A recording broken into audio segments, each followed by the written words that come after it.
ओम गणेशाय नमः। ओम नमः शिवाय। मैं निखिल ज्योतिषाचार्य आप सभी का मेरे चैनल पर पुनः स्वागत करता हूं। आशा करता हूं कि आप सभी स्वस्थ होंगे। महादेव की कृपा आप सभी पर सदैव बनी रहे। ये वीडियो धनु यानी कि सजिटेरियस के लिए बहुत विशेष है, क्योंकि वीडियो है आने वाले सप्ताह यानी कि 5 मई से 11 मई 2025 के साप्ताहिक राशिफल के बारे में। कैसा रहेगा आने वाला सप्ताह धनु के लिए। जो मेरा साप्ताहिक राशिफल होता है वो प्रमुखतः चंद्रमा और उनकी गति पर आधारित होता है।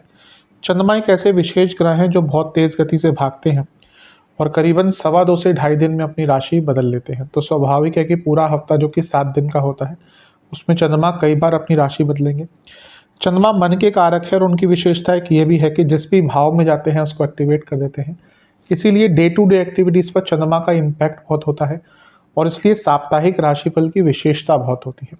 क्या प्रभाव रहेगा आने वाले सप्ताह में चंद्रमा और बाकी ग्रहों का हमारे ऊपर, क्या संभावितः अच्छा हो सकता है, बुरा हो सकता है, इसको थोड़ा सा जानना समझना ज्योतिष के माध्यम से एक सामान्य तौर पर गाइडेंस प्राप्त करने के लिए साप्ताहिक राशिफल अति विशेष होता है। यदि आपकी लग्न राशि या चंद्र राशि धनु है, दोनों ही गाइडेंस के लिए इस राशिफल को देख सकते हैं।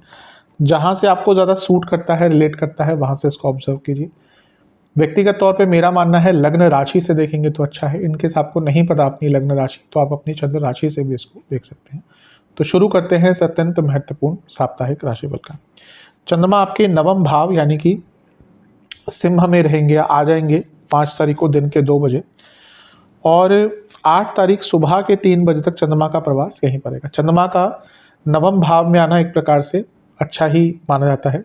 वो आपके अष्टमेश है, तो ये थोड़ा सा बॉसेस से संबंध, पिताजी से संबंध खराब कर सकता है। पर अपने आप में चंद्रमा का आना यहाँ पे, जैसे मैंने शुरू में कहा था, वो एक्टिवेट कर देते हैं तो भाग्य का साथ मिलता है। और यहाँ से चंद्रमा सीधा तीसरे भाव को देखते हैं तो एक गुणवत्ता, एक उत्साह, एक सकारात्मकता, इसका भी बोध जीवन में होता ही है। तो हफ्ते का शुरुआती भाग ही आपके लिए बहुत सकारात्मक दिख रहा है। गुरु से केंद्र भाव में है यानी कि गजकेसरी योग बन गया और गुरु लग्नेश भी हैं, तो लग्नेश से भी चौथे भाव में होना यानी कि कुछ महत्वपूर्ण कार्य आपके पूर्ण हो सकते हैं और भाग्य का भरपूर साथ प्राप्त होगा। बस ये जो स्वामित्व है ना चंद्रमा का, ये थोड़ा सा जैसे मैंने कहा बॉसेस से प्रॉब्लम, पिताजी से प्रॉब्लम, घर के बड़ों से बहस, ये सब क्रिएट करवा सकता है। अदरवाइज देखा जाए ये समय आपका ठीक ठाक ही है। नवांश कुंडली बता रही है कि अपने आपके जो लीगल कार्य हैं या कुछ सरकारी कार्य हैं वो यहाँ पे पूर्ण हो सकते हैं, लेकिन पुनः जो मैं 2 बार बता चुका हूँ बॉसेस से कहासुनी हो सकती है। दशांश कुंडली कार्य क्षेत्र में थोड़ी कंफ्यूजन रहेगी, टाइम ठीक है लेकिन कंफ्यूजन रहेगी। बिजनेस के दृष्टिकोण से पेशेंस रखिएगा, कुछ नया करने से बचिएगा। लव लाइफ में बहुत बदलाव आ रहे हैं, उनके साथ अपने आप को बदलिए और थोड़ा फ्लेक्सिबल रहिएगा। वैवाहिक जीवन, अगर बहुत परेशानियां चल रही थी तो एक नई शुरुआत देने का मौका करेंगे, भूल कर एक फ्रेश स्टार्ट बहुत अच्छा रहेगा। जहाँ तक स्टूडेंट्स की बात है, टाइम कम दे रहे हैं आप, आपके अंदर पूरी एबिलिटी है पर उतना समय आप नहीं दे पा रहे अपने स्टडीज़ पर। जहाँ तक सेहत की बात है, पेट के रोग, प्राइवेट पार्ट से जुड़ी प्रॉब्लम्स और जोड़ों का दर्द तंग करेगा। सर्वाष्टक में आपका धन स्थान अत्यंत बली है, ये बता रहा है कि धन के रूप में कुछ ना कुछ अच्छा आपके साथ हो सकता है। 8 तारीख सुबह के करीबन 3 बजे के आसपास चंद्रमा राशि बदलेंगे और आपके 10वें घर यानी कि कन्या में प्रवेश कर जाएंगे और 10 तारीख दिन के 2 बजे तक इनका प्रवास यहीं पर रहेगा। 8 तारीख सुबह के 3 से 10 तारीख दिन के 2 बजे तक। चंद्रमा 8 तारीख को यहाँ पे आएंगे, लेकिन इससे एक दिन पहले बुध का गोचर हो चुका होगा और वो आपके पंचम में मेष में आकर प्रवेश कर जाएंगे। चंद्रमा का 10वें घर में आना वैसे तो अच्छा ही होता है। अब यहाँ पर जो लोग जॉब चेंज करने का विचार कर रहे थे उनके लिए बहुत अच्छा टाइम है। क्यों? क्योंकि एक तो अष्टमेश 10वें घर में है, ऊपर से लग्नेश गुरु की दृष्टि भी है कि भी, और वो अर्थ त्रिकोण में ही बैठे हैं और यहाँ पर वो ग्रहण दोष युक्त भी है और केतु के साथ है। केतु चेंजेस लाने के लिए बहुत इंपॉर्टेंट ग्रह है और दशमेश भी जो राशि परिवर्तन हुआ उनका, वो अपने से अष्टम भाव में चले गए। तो ये जॉब चेंज करने के लिए बहुत उपयुक्त समय है। जो लोग अपनी जॉब चेंज करना चाह रहे थे, टाइम अच्छा है। पर जो नहीं करना चाह रहे थे उनके लिए देखिए अष्टम भाव का प्रभाव आ गया, 10वें घर में केतु आ गए, केतु तो थे ही, चंद्रमा आ गए, ग्रहण दोष लग गया और विष दोष भी है। तो जॉब चेंज के लिए अच्छा टाइम है, पर ऐसा तो नहीं कि हर कोई व्यक्ति जॉब चेंज करना चाहता है। जिसकी दशा अंतर्दशा वैसी चल रही होगी उनकी जॉब चेंज होगी या प्रोसेस आगे बढ़ेंगे। अदरवाइज तो यहाँ पे बहुत अनिश्चितता कार्य क्षेत्र में रहेगी, गलतियाँ हो सकती हैं, पुरानी गलतियाँ सामने आ सकती हैं जो आपने पहले करके रखी हो, अचानक से कुछ ऐसा सामने आ जाएगा। शनि का प्रभाव है तो मन भी नहीं लगेगा इस टाइम में ना, आपका बहुत फोकस और बहुत ज़्यादा मन भी नहीं रहेगा काम करने का। जब हम मन से काम नहीं करते तो गलतियां करने की संभावना और बढ़ती है। एकमात्र गुरु हैं जो थोड़ा प्रोटेक्शन देंगे क्योंकि लग्नेश है। अदरवाइज कार्य क्षेत्र के लिए बहुत अच्छा टाइम नहीं है। थोड़ी लेजीनेस भी दिख रही है, ऐसा लग रहा है कि आप थोड़ा सा लेजी भी फील करेंगे इस टाइम पे और इसके कारण भी प्रॉब्लम्स हो सकती हैं। नवांश कुंडली बता रही है कि वही जैसे मैंने कहा थोड़ा सा चीज़ें डिले रहेंगी। दशांश कुंडली कार्य क्षेत्र में अपने काम पर बहुत फोकस कीजिएगा। बिजनेस की जहाँ तक बात है, कोई कॉन्फ्लिक्ट्स चल रहे हैं उनको कॉम्प्रोमाइज़ कर लीजिएगा, अच्छा टाइम है।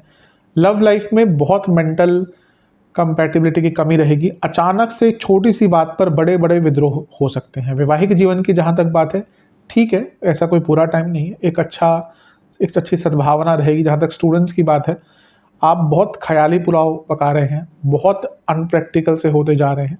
इस टाइम पर प्रैक्टिकलिटी आपको देखनी पड़ेगी। सेहत के हिसाब से कफ रोग, इन्फेक्शंस, हड्डियों के रोग। सर्वाष्टक में आपका धन स्थान अत्यंत बली है, ये बता रहा है कि एक प्रकार से धन की वृद्धि के लिए ये टाइम भी बहुत अच्छा है। कुछ इन्वेस्टमेंट करना चाहते हैं उसके लिए भी टाइम अच्छा है।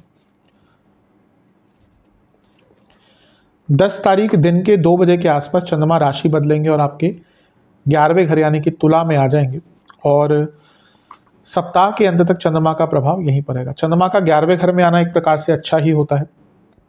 वो आपके अष्टमेश हैं, तो ये जब 11वें में गए तो अचानक से धन प्राप्ति का योग बनता है। उन पर दृष्टि है मंगल की जो विपरीत राजयोग बनाकर बैठे हैं और लक्ष्मी स्थान के स्वामी भी हैं, 12वें घर के स्वामी हैं। 12वें घर के स्वामी हैं इसलिए विपरीत राजयोग बना हुआ है और चंद्रमा को देख रहे हैं। ये अपने आप में अंकित करता है कि अचानक से धन की प्राप्ति होगी। अटके हुए विदेश के कार्य, अटके हुए पैसों के कार्य पूर्ण हो सकते हैं। पंचम के स्वामी है मंगल और लाभ स्थान को देख रहे हैं, ये भी लक्ष्मी स्थान, ये लाभ स्थान। पैसे कमाने के भरपूर आइडियाज आएंगे। यहाँ पर सूर्य का प्रभाव भी है दृष्टि द्वारा और उच्च के सूर्य हैं जो भाग्य स्थान के स्वामी है। तो देखिए कितना अच्छा कॉम्बिनेशन धन कमाने का है। लक्ष्मी स्थान का स्वामी, भाग्य स्थान का स्वामी, सूर्य की दृष्टि। लाभ स्थान में चंद्रमा बैठे हैं जो अष्टमेश है, अचानक से धन की प्राप्ति। और लक्ष्मी स्थान के स्वामी मंगल भी देख रहे हैं और सूर्य उच्च की अवस्था के हैं, तो इससे अच्छा और आपको क्या चाहिए।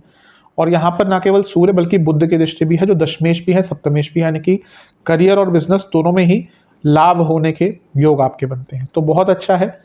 बस एक चीज़ है कि मंगल अष्टम से देख रहे हैं, सूर्य पंचम से देख रहे हैं, दोनों ही अग्नि तत्व के ग्रह हैं, तो गुस्सा बहुत रहेगा और इच्छाओं में बहुत प्रबलता आ जाएगी, बहुत तीव्र इच्छाएं हो सकती हैं और इसके कारण आपको प्रॉब्लम फेस करनी पड़ सकती है। कभी कभी जब इच्छाएं बहुत बली हो जाती है ना, हम सारे उल्टे सीधे काम तभी करते हैं। गुरु से क्योंकि छठे में है तो शकट योग बन गया, तो कोई बहुत महत्वपूर्ण कार्य में थोड़ा सा विलंब आ सकता है। नवांश कुंडली कहती है कि यहाँ पर बहुत संभावनाएं खुलने वाली हैं। दशांश कुंडली कार्य क्षेत्र में थोड़ा मैच्योरिटी दिखाइएगा। बिजनेस की जहाँ तक बात है थोड़ी गाइडेंस की आवश्यकता है, बातचीत कीजिएगा, रिसर्च कीजिएगा बिजनेस को आगे लेके जाने के लिए। लव लाइफ, छोटी छोटी चीज़ों में खुशियाँ ढूंढिए। कभी कभी हम बड़ी चीज़ों के पीछे भागते भागते जो छोटी खुशियाँ हैं जीवन की उनसे अपने आप को दूर कर लेते हैं। वैवाहिक जीवन तो अच्छा दिख रहा है, ऐसी कोई दिक्कत नहीं दिख रही। ये पूरा हफ्ता चीज़ों को इम्प्रूव करने के लिए बहुत अच्छा है। स्टूडेंट्स की जहाँ तक बात है थोड़े से कंपैरिजन्स कीजिए कि जो व्यक्ति आगे बढ़ा है उसने क्या बदलाव करे हैं, उसके अनुसार अपने जीवन में बदलाव करके आगे बढ़ने का प्रयास कीजिए। सेहत के दृष्टिकोण से गले के रोग, हड्डियों के रोग, नसों के रोग, स्किन डिसऑर्डर। सर्वाष्टक में आपका तीसरा घर अत्यंत बली है जो बता रहा है कि एक प्रकार से आपको कुछ नई चीज़ का स्टार्ट अगर करना है तो उसके लिए समय बहुत अच्छा है। उपाय के स्वरूप में आपको शिव चालीसा का 2 बार पाठ करना है और ओम नमः शिवाय का 21 बार जाप करना है। आशा करता हूँ कि वीडियो काम आएगी। चैनल पे नए हैं सब्सक्राइब कीजिए, वीडियो को लाइक कीजिए। मिलता हूँ अगली वीडियो में, तब तक के लिए ओम नमः शिवाय।